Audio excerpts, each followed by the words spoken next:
Ladies and gentlemen, welcome back to the channel. I'm Samuel Tech, and today we're continuing the Ruben Amorim theme just before he gets to United. This time it's going to be different from my last list. This is going to be three players who I don't think will have a future under Ruben Amorim. Of course, this is just my personal opinion, so if you do disagree, please let me know in the comments. If you do agree as well, let me know in the comments. Also, let me know on social media, follow that link in the description. But yeah, like I said, I like to have open discussions. I've tried to reply to as many comments as I can.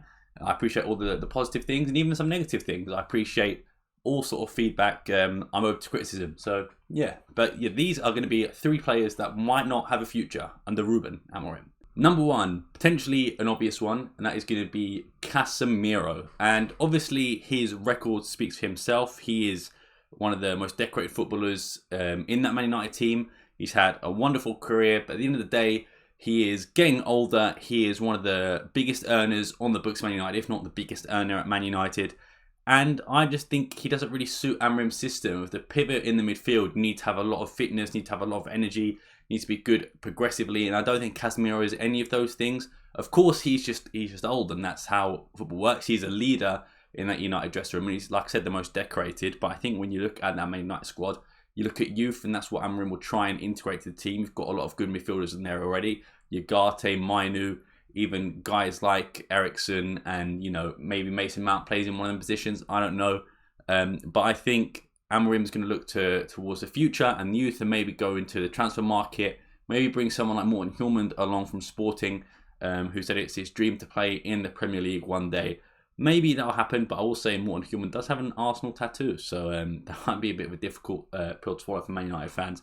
But I think the way Casemiro has been playing recently, he might have convinced Amorim to maybe give him a shot. His form has improved, but I think he's one of the signings that the previous ownership and Erik ten Hag made, where it's like, you've wasted this much money on a player whose value is only going to decrease. He is the highest earner, if not one of the highest earners in the squad.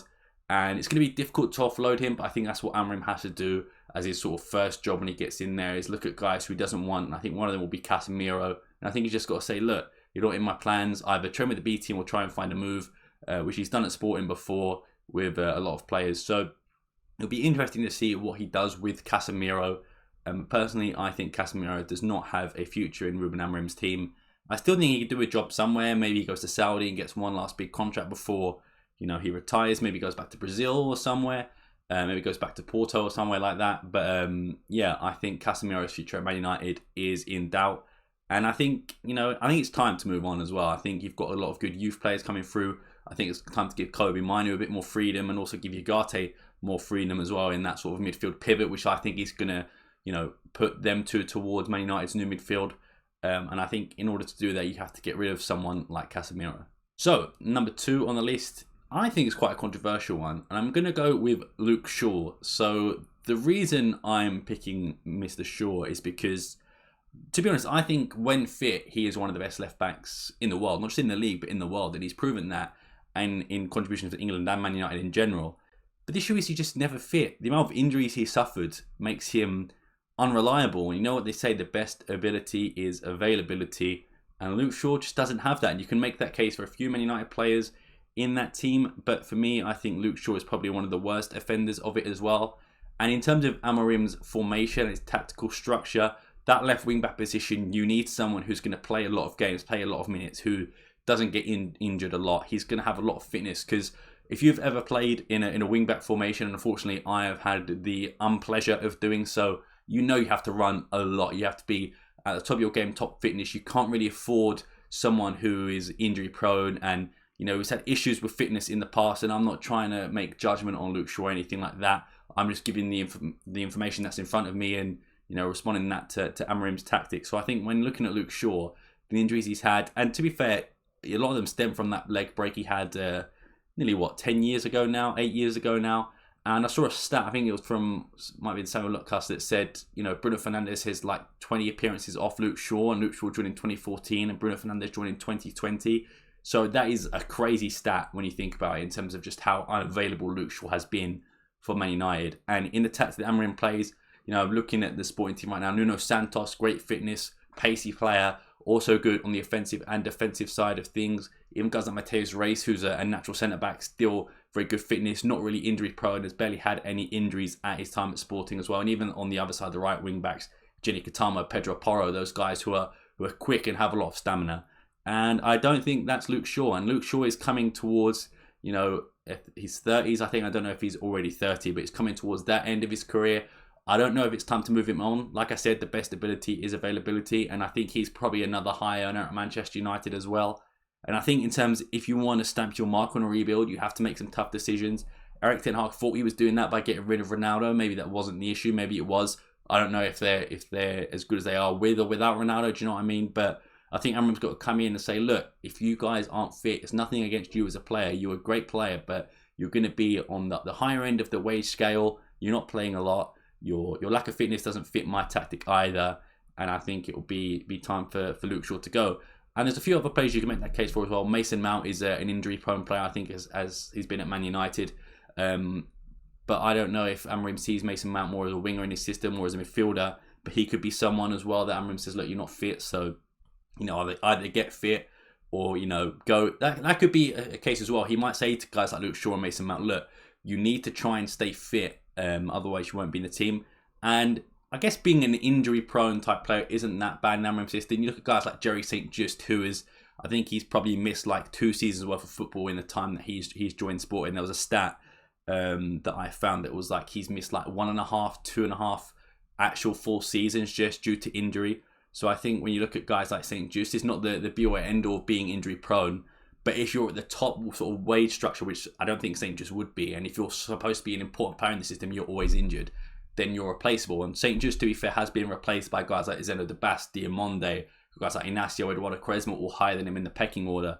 So maybe it's time for Luke Shaw to move on. Of course, there's the Alvaro Fernandez, who's at Benfica as well. It's been linked to Man United. Maybe he's one to replace Luke Shaw in the long term of things. But yeah, I think Luke Shaw is number 2. And before I get into number 3, please leave a like, comment, and subscribe on the video. I'm at like 585 subscribers. Like 2 weeks ago, I was on 230. So the growth has been fantastic. And like I said, I really am grateful from the bottom of my heart. Everyone that's left a positive comment, even a negative one, like I said, open to criticism. But in terms of subscribers, it's been absolutely fantastic. So feel free to subscribe if you like the content. Let me know what your thoughts on this list are. But at number 3, again, a controversial one, I'm going with Marcus Rashford. And again, it's sort of a hear me out / let me land one, because I think Marcus Rashford is someone who is loved by Man United fans. And the guy seems like a very nice guy in terms of what he's done, for children and for people like that. He just seems like a nice guy in general. But in terms of ability on the football pitch, he's 27. I think it's time to stop talking about Rashford like he's an up-and-coming prospect now. And I think he's still given that benefit of the doubt from a lot of Manchester United fans and pundits. He's 27. I don't know if he fits in Amorim's Amorim's system as a winger or a striker. Maybe more as a striker. I did see Gary Neville say, can he get Rashford to 25 goals?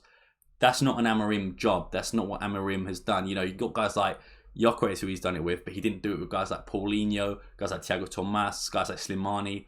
That's not really Amorim's A-game, so to speak. And I think Rashford doesn't have the ability anymore.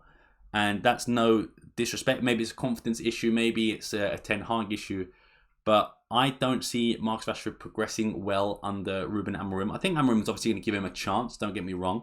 But I could see a situation where it's like, okay, Marcus, you're 27 now. You're, I think, on 350 grand per week. That's not that's not a small amount of money. That is a big amount of money. And for someone who's on 350k a week, you should be expecting numbers like Gyökeres for Manchester United. Of course, different leagues, different system, blah, blah, blah. But that amount of money, maybe I'm a bit out of touch with reality in football, but getting like 350k a week, 400k a week, you should be one of the premier players in the Premier League.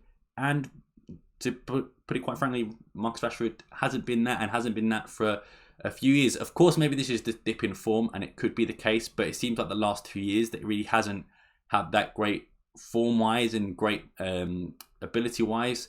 Got dropped from Gareth Southgate's squad when he was a regular, and that shows just how much he sort of declined. And people like Foden, Grealish, you've got guys like Madueke, and these guys who have been promoted to the England team, Cole Palmer as well, that, were better than Rashford had been in the last few seasons, and that shows. And I think in that England call up as well. And like I said, I think it's time to stop treating Rashford as a 27-year-old prospect, because he's not. He's 27. He's going to be that's like a prime age for a winger or a striker to be really kicking on. And Rashford was fantastic the first sort of 5-6 years that he was there, and he was sort of a young leader in that team. And Amorim does like leaders, but at the end of the day, if you're not showing the effort and you're not showing the talent to play at Manchester United, then I think maybe it's time to move on. Like I said in previous videos, I don't know where Rashford fits into the system. And if you look at guys like Pedro Gonçalves as well, who's sort of the right wing or the left winger in Sporting's system, he's similar type of player to Bruno Fernandes more than a Marcus Rashford. And I think Bruno Fernandes playing in the World Cup in 2022, when he played on that right mid, he was very, very good, and he was probably the best player in that Portugal squad. So maybe he sees Bruno Fernandes on that wing side, and maybe he sees a different winger on the left side. Maybe he sees Garnacho on that side, or Diallo, or someone like that. Maybe goes into the transfer market. I don't think he sees Rashford on that left side. I think maybe Xerxes and Højlund are the strikers as well. I just don't know where Rashford fits in the system. And maybe, Amorim's first game is going to put Rashford up front or on the wing or something like that. Maybe it's just me being wrong, which could be the case. I'm no expert, definitely. But I just see Marcus Rashford, and I think, it's now or never. And I think Amorim has to give him that ultimatum. Look, you've got 6 months to prove yourself. If not, then you're going to go on the transfer list. You're going to try and find a new club, or you'll be a bench option. He might be a bench option, might come off the bench, but for 350k a week, I don't know if Ruben Amorim wants someone like that off the bench. He is looking to cost cut, I would imagine, and reinvest some of those funds in the transfer market. So for me, I think Rashford's got maybe 6 months. Maybe Amorim gives him another season in that system, and if Rashford doesn't improve and Rashford doesn't progress, then it might be time to call his career a quit at Manchester United. So yeah, that is 3 players who I don't think will have futures under Ruben Amorim. What do you think? Am I being too harsh on the Rashford and Shaw situation? Am I maybe being too harsh on Casemiro? Is Casemiro going to fit into his plans, you think? Please let me know. Like I said, open to criticism, open to discussion. I'll try to reply as many comments as I can. At the end of the day, I'm just a sporting fan. I'm not no tactical. I'm not no manager. So I can't really say what he's thinking. I'm just going off of what I've seen from Ruben Amorim. But yeah, thank you very much for watching. See you next time. Peace.